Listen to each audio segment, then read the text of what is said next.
nadi-distract dito sa PI. Wala kayong pakialam sa PI. Wala kayong pakialam sa PI. Wala kayong pakialam sa PI. Nakakatawa. Ceasefire daw. Wala daw bastusan. Hello mga kabibig! Welcome back sa ating bagong YouTube channel. Ito ang pinakamaingay ng YouTuber sa balat ng YouTube. Ako si Kabibig, maglebak-lebak na tao with evidence. Naku po! Umiyak na parang bata si Martin Romualdez. Akala ko matapang ka, Martin Romualdez. Akala ko solido yung pakiramdam mo. Naku po, nagmamakaawa sa taong bayan. Feeling niya inaapi siya ng mga senador. Feeling niya na lahat ng tao galit sa kanya. Kaya nagmamakaawa. Sabi niya, walang bastusan.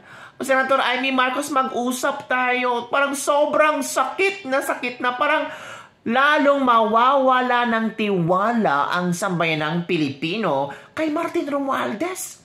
Lalo na ngayon sa Senate hearing, nako, grabe. Konektado pala itong si Martin Romualdez. Kaya mga kabibig, nako, wala nang kawala itong si Martin Romualdez. Sabi ni Senator Amy Marcos, siya ang nag-umpisa nung inuugali ko yung ugali niya. Umiyak siya. Diba? Diba? Siya yung unang nag-react tungkol sa People's Initiative. Bakit? Wala bang karapatan ang Senado para mag-react? Wala bang karapatan ang Senado makialam? Gusto nyo ba, Martin Romualdez, kayo lang talaga ang makikialam sa People's Initiative? Ngayon, may mga tao na tiningnan kung bakit mayroong People's Initiative. Buti lang ating mga senador, very active, lalo na si Senator Amy Marcos. Ano na ngayon? Nataranta. O, di ba? Walang bastusan daw. Kasi nasa harap tayo ng mga kabataan. Hoy! Ginamit pa ang mga kabataan? No, di ba? Talagang trapong politiko. Naghanap ng kakampi. Itong si Tambaloslos. Sabi ni si Senator Amy Marcos, huwag kang umiyak. Di ba? Ginusto mo to? Tatapusin natin. Ikaw kasi nagpapapiling epal ka sa gobyerno ng kapatid ko, tapusin natin ang laban para makita talaga kung anong klase kang politiko. Nako mga kabibig, delikado na. Baka itong si tinatawag dito si Marcoleta, gusto na rin kung malaman na itong si Martin Romualdez ay talagang ginamit ang pera ng bayan, ay pwede itong tanggalin sa posisyon bilang House Speaker. Nako mga kabibig, watch this video para malaman natin kung gaano kasinungaling si Martin Romualdez. Kasi sinampal na siya, sinupalpal na sa katotohanan. Natural, pag sinupalpal ng katarungan at katotohanan, magpaawa effect, paiyak-iyak. Watch this video. Yung mga kaibigan natin sa Senado, imbis na kung anong pinag-uusapan, keso PI, keso RBs, tapusin na lang yung trabaho nila. Tutukan na lang yung trabaho nila. Parating tayo porque tapos na yung trabaho natin eh. Huwag mo na yung may didistract dito sa PI. Wala kayong pakialam sa PI. Wala kayong pakialam sa PI. Wala kayong pakialam sa PI. Kayo raw po yung nag-offer ng 20 million per district in exchange for the signatures. That was baseless. Siguro, kausapin mo na siya. Nagmamarites siguro, nakikinig sa mga marites. I'd like her to prove it, and she has the proper means and ways she can go to whatever court or agency to formulate. Is charter change a priority of the Speaker? Well, it was the Senate already who came up with that, and I believe they had a dialogue. The Speaker, the Senate President, was in front of the President a couple of weeks ago. Huwag mo na yung may didistract dito sa PI. Wala kayong pakialam sa PI. Wala kayong pakialam sa PI. Wala kayong pakialam sa PI. Well, it was the Senate already who came up with that. As you know, 3 modes to amend the Constitution, but we have had problems in addressing it. We are thinking right now of addressing the procedural gap or question as to how we amend the Constitution. And that's either we vote jointly or separately. We'd like to have that resolved by and through a People's Initiative. And that's either we vote jointly or separately. We'd like to have that resolved by and through a People's Initiative. Nang makapanayam si Speaker Romualdez, itinanggi niyang iniutos niya ang pagsasagawa ng People's Initiative. And that's either we vote jointly or separately. We'd like to have that resolved by and through a People's Initiative. And through a People's Initiative. And through a People's Initiative. That's Senator Bato talking. I don't know what he's talking about.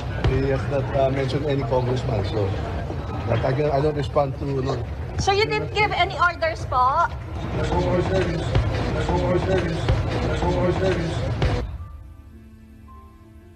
Sa in response po sa opening statement ko kanina. Nakakatawa. Ceasefire daw. Wala daw bastusan. Siya naman yung nagsabi, walang pake ang Senado. Ayan. Siya nag-umpisa. Nung inugali ko, yung ugali niya, umiiyak siya. Yun lang. So ano mga kabibig, nakita yun na, no? Galing sa bibig ni Tambaloslos, tabi sinabi niya na, sino ang nauna? Si Senator Amy Marcos. Uy, kayo ang nagplano sa People's Initiative. Tapos si Senator Amy Marcos ang may kasalanan. Huwag naman pong ganun. Senator, Congressman House Speaker Martin Romualdez, 20 million in exchange of signatures, di ba? And fairness ha, talaga siya, nagbigay ng kanyang official statement tungkol dito. Gusto niyang iparamdam sa sabi ng Pilipino na I am truly doing myself well at kailangan ko talagang magbigay ng official statement. Sabi ng ibang netizen, bakit hindi ka umattend sa hearing? O bakit nga ba hindi siya pinatawag? Dapat sana pinatawag na itong si Martin Romualdez.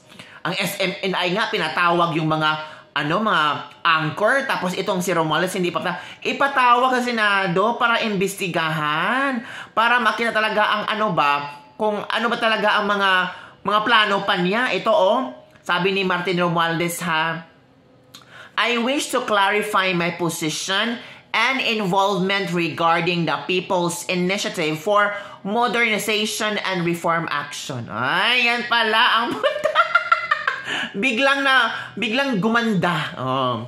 I acknowledge daw, talagang sinabi niya, that representatives from the People's Initiative, including Mr. Noel Oñate, have approached me for a meeting. This encounter held at my townhouse. Sinabi niya. I was in a spirit of open dialogue and understanding of civic action spearheaded by our citizen. Wow! So, inamin niya. As Speaker of the House, I am committed to uphold. Makadramahan ba ito? Ayokong basahin yung kadramahan niya. Diba? I urge the public and media to approach the topic with understanding of the... Nasabi na kanina sa hearing. Sinabi nila ang lahat-lahat. Diba? Tapos sinabi niya dito, na ang involvement lang niya daw ay in-approach siya. So as House Speaker, natural, bigyan niya ng time itong si Mr. Noel Oñate. Kawawa si Mr. Noel Oñate. So si Mr. Noel Oñate pala, yung may post ng People's Initiative. Saan sila nag-meeting? Townhouse! Wow! Yaman ha, may townhouse. So, ang bibig, ano ang yung reaction dito? Please don't forget to like, subscribe, and share this video. Nako, I tell you, may bababa sa pwesto ng House Speaker. Ramdam ko sa aking bulang kristal. Di ba? Ano kaya ang reaction ni Pangulong Bongbong Marcos, no? Deadma pa rin. Bye everyone! See you next time. Sa Vietnam pa kabibig. Nag-enjoy.